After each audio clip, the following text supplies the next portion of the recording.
بوم ويعطيه. تخلطت هي جدك. قصة تاع جوليا وراجلها أسامة كانت باينة ما راحش تخلص كيماك.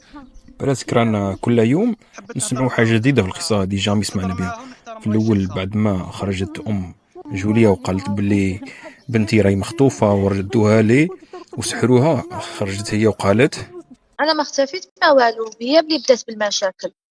جوليا ما حبستش عند هذا الحد، وفضحت امها وباباها وكامل عيلتها بالافعال اللي كانوا يديروا لها.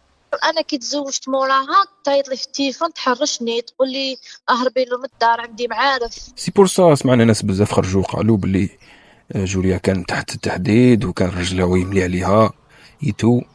يبا ناس بزاف طلبوا راجلها يبين روحو. يبا اليوم خرج راجلها وراكم تشوفوا واش قال.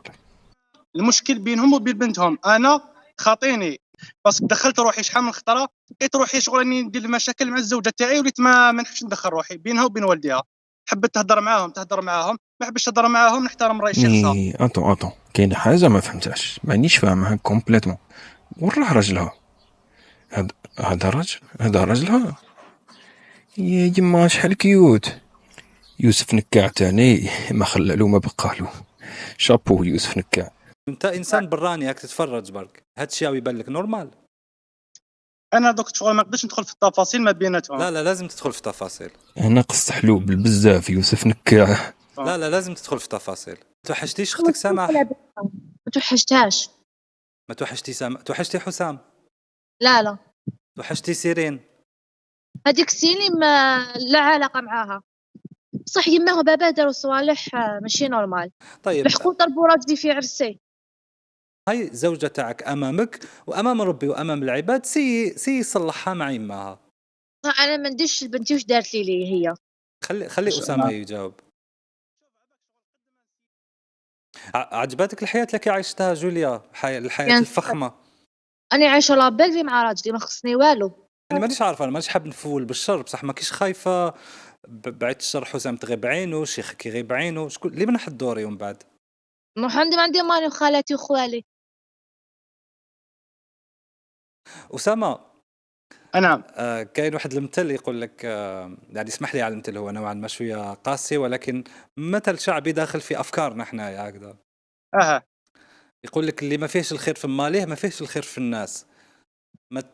ماكش خايف انه في نهايه القصه هذه، لانه مطوله مقصره راح نعرفوا الحقيقه وشنو هي، ماكش خايف انه جوليا هي اللي تكون غلطه في القصه؟ باش نعرفوا هذه الحقيقه لازم تستدعوا مانها وخالها. هما يعطوكم اثباتات وهما اللي يبرهنوا لكم. باسكو الحقيقه هذه لازم باش تبان لازم تعيطوا لخاله هو يجيب الادله والوثائق كل اللي راهم عنده. باش احنا ما نهضروش بالهضره، احنا نهضروا بالادله والوثائق. اسمح لي خويا يوسف، انا كي لحقت قالت لي طيحي الطفل ولا دوكا زعما حبات تديني عندها طلقني وانا بنتي تيتمها.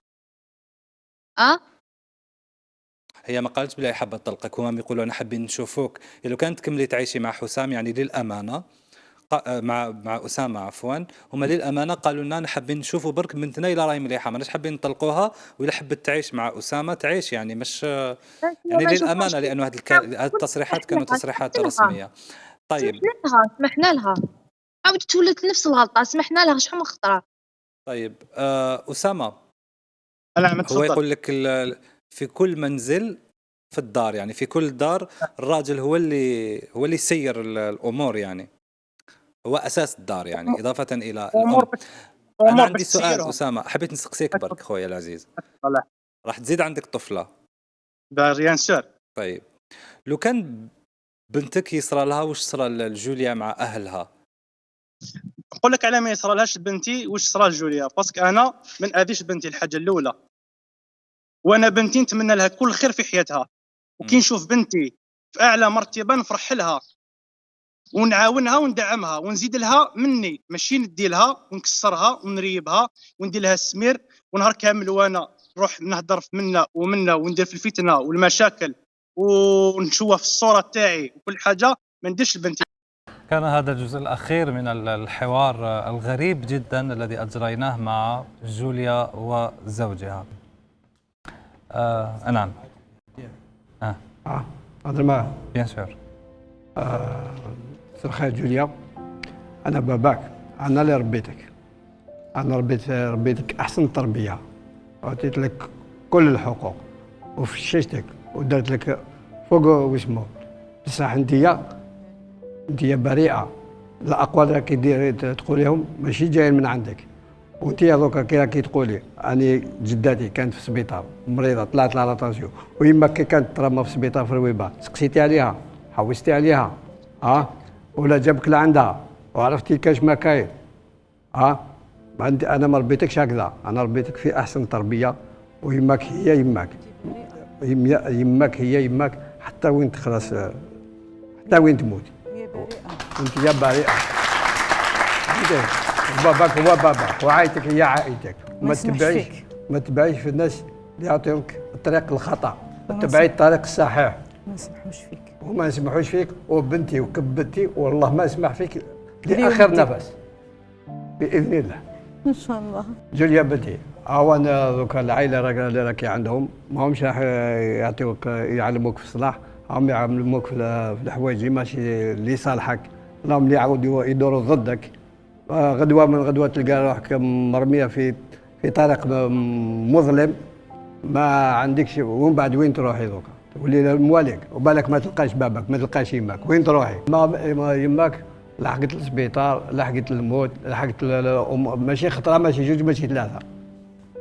جوليا، كي سمعتي بنتك، لانه شغل انت راكي تقولي لنا بلي بنتي راهي تحت تاثير عامل خارجي، بصح شكليا ولا يعني انا مش نهضر كمختص، يعني كاين بزاف مختصين في الجزائر نتمنى ان يفيدونا بتحليلاتهم للفيديو الذي سنقوم بنشره كاملا على صفحه الشروق، يمكنكم تحليله وتقديم وافادتنا بهذه القضيه التي اعيد واذكر انها قضيه تشبه المجتمع الجزائري، واجتمعت فيها كل المتناقضات بين علاقة الأم والابنة، الأم والأب، الزوج والزوجة، الأقارب، الأعداء، الأحباب، الكل اجتمع في هذه القضية التي نتمنى أن تكون بمثابة عبرة لكل الناس في منازلهم.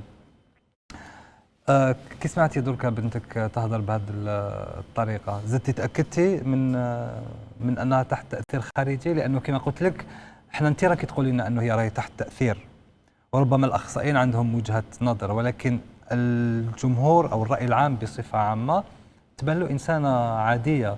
وأنا صدقيني يعني أنا المفروض أني أمتنع عن رأيي في هذه القضية، ولكن أنا الشغل نسي نلقى لها أعذار، نسي نلقى لها قلبها، نسي نقول لها، وهي اللي البخون لا باغول، هي اللي تهضر. يا إما راهي حافظة يا إما هذا سوء تربية، يعني باش ما نكتبش عليك. لا، أنا بنتي ربيتها أحسن تربية، وعندها معلمين يشهدوا عليها. سمحي لي على الكلمة، ولكن معليش، ولكن أقول لك علاش، لأنه كاين دراري في الدار الفشوش هذاك الفشوش الزايد ينفخ، لازم له كيما نقولوا الواحد يحطه في الصف، لأنه باش هي ما على بالهاش ما تعرفش صلاحها. هي بعثت لنا كلام خطير جدا، هي ولا واحد آخر كانت تتوقع أنه ننشروه، ونحن لن ننشر هذا الكلام لأننا لن ندخل في هذه المهاترات الغير مثبتة. يعني كلام خطير جدا، ما تقدرش هي ما تقدرش ترفض راسها من بعد قدام الناس. صح حنايا ما ننشروهش، نشرنا واش نقدروا نجوزوا، ويحيى على باله به، والأصمهان على بالها به، والحسام على باله به. يعني كلام خطير. الإنسان اللي في الميك، يعني أنا أتوجه بالكلام مباشرة مع كونكليزيون مشاهدين. كونكليزيون نقدروا نخرجوا بها هي انك جامي تحكم على القصه، باسكو كانت باينه في الاول باللي القصه هذه راهي ناقصه بالبزاف، سواء من طرف الام ولا من طرف جوليا. ونغارونتي لك باللي كاين دي ديتاي ما كشفوهمش، دونك خليك متفرج، ما تكونش كحاكم.